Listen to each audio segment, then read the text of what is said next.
10 సంవత్సరాలు కేంద్రంలో నరేంద్ర మోడీ అధికారంలో ఉన్నాడు. 10 సంవత్సరాలు రాష్ట్రంలో చంద్రశేఖరరావు అధికారంలో ఉన్నాడు. కానీ మన ఆదిలాబాద్కు చేసిందేమీ లేదు.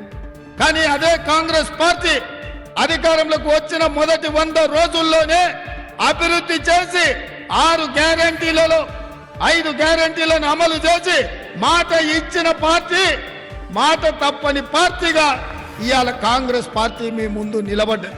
నరేంద్ర మోడీ ప్రధానమంత్రిగా, అమిత్ షా గారు కేంద్ర హోంశాఖ మంత్రిగా బాధ్యతలు చేపట్టిన తర్వాత 2021లో జనాభా లెక్కించకుండా కుట్ర చేసిండ్రు.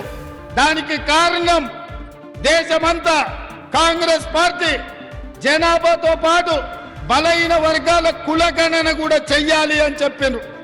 జనాభా లెక్కలు ఒక్కటే సరిపోదు, బలహీన వర్గాల కులాల వారిగా జనాభాను కులగణన చెయ్యాలనే డిమాండ్ వచ్చింది.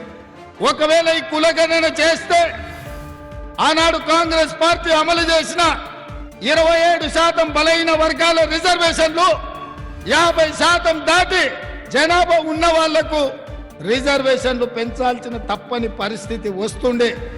అదే విధంగా ఎస్సీ ఎస్టీ జనాభా దామాష ప్రకారం రిజర్వేషన్లు పెంచే పరిస్థితి వస్తుండే.